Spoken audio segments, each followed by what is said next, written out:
Como é possível, eu pergunto, alguém gravar vídeo cheio de ódio, alguém gravar vídeo incitando ao ódio, falando da necessidade de destruir a dignidade humana, de incitar a violência e ao mesmo tempo posar de defensor dos preceitos evangélicos? Molière, o autor francês do século XVII, criou a personagem Tartufo, sobre a qual já escrevi um artigo. O santarrão cheio de mentiras e maldades, que, à maneira dos fariseus, possui somente a aparência religiosa, mas está destituído de qualquer quenoses do divino em si. Só que Tartufo, na peça de Molière, sabe que é cínico. Ele sabe que é um sepulcro caiado de branco. Ele sabe que é um fariseu. E ele manipula isso para dominar as pessoas. Será que todos os tartufos das redes sociais sabem que são falsos? Será que têm consciência que estão dizendo o que os outros querem ouvir e não sobre suas falhas? Sabe que o ódio e a violência são condenados de forma explícita e direta no Sermão da Montanha, núcleo duro do cristianismo. Que Jesus recriminou o impulso de Pedro, que ao cortar a orelha do soldado romano, Cristo restaurou essa orelha e anuncia ao apóstolo: aquele que usar a espada será punido pela espada. Aquele que empunhar a arma será castigado pela arma. Eu não vim trazer a espada, eu vim trazer a paz.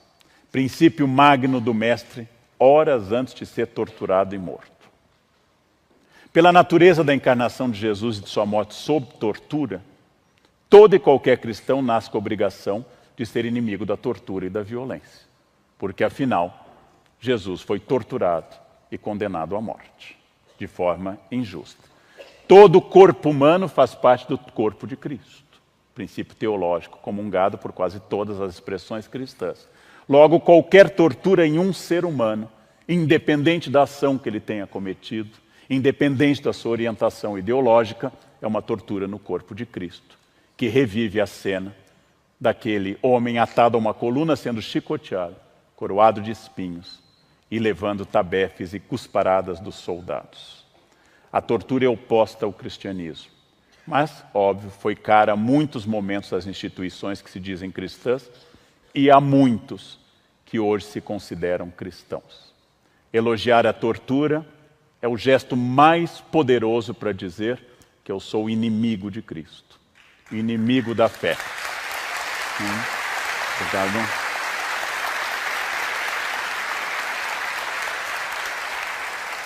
Não que a Bíblia, especialmente o Novo Testamento, proíba qualquer tipo de punição, mas proíbe a destruição do humano. Mesmo que eu tenha que reter alguém para que não seja um perigo social, isso deve ser feito com respeito. Mesmo que a pessoa tenha errado como adúltera, eu não tenho que dizer atirem à vontade a pedra porque ela não é uma pessoa de bem. Jesus diz, quem não tiver pecado, atire a primeira pedra. Os homens de bem, entre aspas, porque naturalmente há homens de bem, há mulheres de bem, há pessoas de bem, de fato, mas eu vou usar essa expressão no sentido usual das redes sociais. Os homens de bem proclamam que os direitos humanos são para os humanos direitos. Frase contraditória, que eu ouvi várias vezes. Chamamos em filosofia isso oxímoro, contradição em termos. Ou seja, se são direitos humanos, pertencem a todos os humanos. Pertencem inclusive aos políticos. É tão radical essa frase que nós devemos dizer que todo senador tem direitos humanos. Todo deputado, todo presidente tem direitos humanos, porque ele é inerente à espécie humana. Não há direitos humanos porque eu pago impostos. Não há direitos humanos porque eu, Leandro, trabalho 14 a 16 horas por dia. Eu não tenho nenhum direito a mais do que a pessoa que não trabalha. Todos temos direitos humanos. Todos. Absolutamente todos, porque, como diz a expressão, são humanos. Com isso, nós temos que pensar que esses achismos, esses truísmos, que entram em conflito aberto com a vida de Jesus, que afinal, se alguém se deu ao trabalho de ler os 4 evangelhos, a frase é absurda. Jesus escolheu preferencialmente pecadores, desviados da sociedade, e fugiu dos doutores da lei e dos homens de bem da sua época. Jesus procurou as pessoas excluídas, os publicanos, as prostitutas, a adúltera, e disse que viera para eles e não para os que não precisavam de salvação. O cristão, mesmo dentro da chamada ordo amores que Agostinho fala, ao pensar por que eu amo mais minha mãe, meu pai e meus filhos do que uma pessoa distante, a ordo amores, o cristão é definido pela palavra misericórdia, pela compaixão, pelo perdão 70 vezes 7, símbolo hebraico do infinito.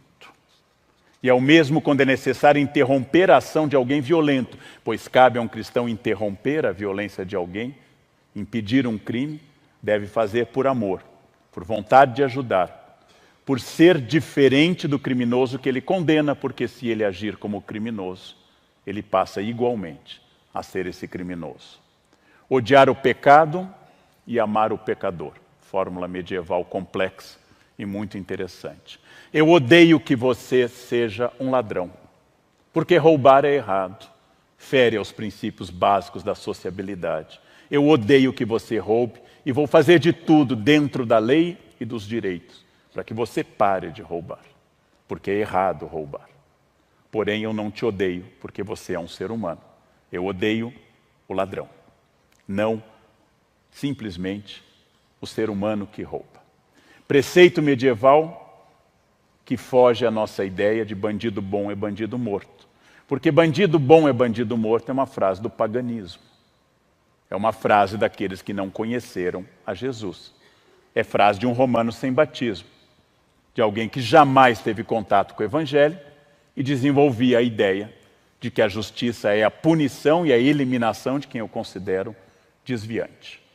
O curioso não é a incoerência natural de todos nós, de mim, de qualquer pessoa, mas é afirmar a violência em nome de Jesus. Isso é o mais extraordinário. Ou seja, eu uso o Evangelho e uso a vida de Jesus, a quem eu digo seguir, para defender a violência, a tortura, a pena de morte e a destruição das pessoas. Adapto Deus ao meu universo moral. E aí o Deus customizado tem seu aspecto mais trágico. Faço Jesus defender a pena de morte, sendo que ele sofreu a pena de morte. Defendo a tortura em nome do bem, quando o supremo bem foi torturado. E excluo pessoas que não mereceriam a misericórdia ou a compaixão, em nome do Deus da misericórdia e da compaixão. Poderia ser chamado isto de um neopaganismo. Deuses humanos que protegem minha cidade da guerra. Suprema imagem da total kenosis de Cristo é a cena que nós chamamos pela expressão latina et homo, eis o homem. Pilatos leva o condenado ao público, eis o homem, et homo. Dezenas de quadros foram pintados com essa cena. Jesus que fora castigado pelo chicote por ser um subversivo para o Império Romano e um pecador que fugia às leis do judaísmo. Condenado por ser subversivo, com manto de rei para ironizar, uma cana em lugar de um cetro, coroa de espinhos, levado à multidão furiosa que queria executá-lo e linchá-lo. E ao ser consultada, no primeiro plebiscito narrado do Novo Testamento, preferiu Barrabás a Jesus. Começa assim a história da paixão. Os homens de bem que ali estavam, oficiais, fariseus, saduceus, os doutores da lei que frequentavam o templo diariamente batiam no peito e diziam: Senhor, Senhor, Adonai, Adonai. Esses homens condenaram à morte como a um criminoso. Horas depois, Jesus daria mais uma lição, fazendo a primeira canonização da história, dizendo ao bom ladrão: ainda hoje estarás comigo no paraíso. Não disse sequer isso a sua mãe ou ao apóstolo João, mas de novo preferiu um ladrão. De novo preferiu um ladrão crucificado ao seu lado, porque se arrependera, porque voltar atrás, porque tomou a misericórdia e o arrependimento. Será que essas pessoas, que eu estou chamando entre aspas homens de bem, leram o mesmo evangelho que eu li? Os apóstolos entenderam, depois de muito custo, a mensagem. Um cristão não julga, não faz acepção de pessoas. Não condena outro ser humano, porque esse é um atributo exclusivo do divino, nunca de um ser humano. Quem te instituiu o juiz do teu irmão? Eu tenho que perdoar as ofensas, porque é a condição para que Deus me perdoe. O que em hebraico é techuvá, a volta, para que Deus me perdoe. Tomemos um exemplo do Atos dos Apóstolos. O apóstolo Filipe batiza um eunuco. Imagina o apóstolo Filipe no século XXI em redes sociais, dizendo ao eunuco como um homem de bem transformado: você não pode ser batizado porque só existem homens e mulheres, você é um anormal, você tem disforia de gênero, você teve uma automutilação, você é um monstro e você vai destruir a família. Por ter uma disforia de gênero, você vai destruir a família, porque eu sou obrigado a separar da minha mulher porque surgiu um eunuco. É uma regra incompreensível, mas parece que é assim. Meu casamento acabou, não posso mais criar os meus filhos porque existe disforia de gênero.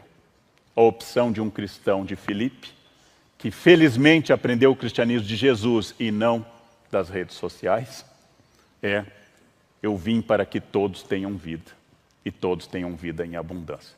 Todos, caso alguém não domine o conteúdo dessa expressão, significa todos. Todo significa todo e qualquer ser humano. Todo significa que todas as pessoas, com as suas infinitas variedades de gênero, de identidade sexual, de orientação política, que todos tenham vida. E tenham vida em abundância. Felizmente, a fé de Filipe não vinha de memes enviados pela manhã no grupo da família. Filipe tinha fé cristã e havia feito a quenoses, porque provavelmente, como uma pessoa de sua época, deveria olhar a um eunuco com resistência. Mas Filipe tirou o seu lado humano e se inundou do seu lado divino, sua quenoses, e olhou para um eunuco e o batizou, sem pedir que o eunuco fizesse uma redesignação de gênero. Bom, ele não customizava a sua fé. Filipe tinha ouvido exatamente do Mestre que a salvação era para todos. O Evangelho indica isso. Tudo mostra em Jesus permanentemente, ao longo dos 4 Evangelhos, a predileção pelos excluídos. Quem é o que olha para o outro? Não é o judeu, o povo eleito, não é o povo do livro, não é o povo a quem Deus revelou, mas Jesus diz: é o samaritano, aquele que não tem identidade judaica. Aquele que olha para o outro, esse entendeu o reino de Deus, não aquele que frequenta o templo, diríamos hoje, a igreja.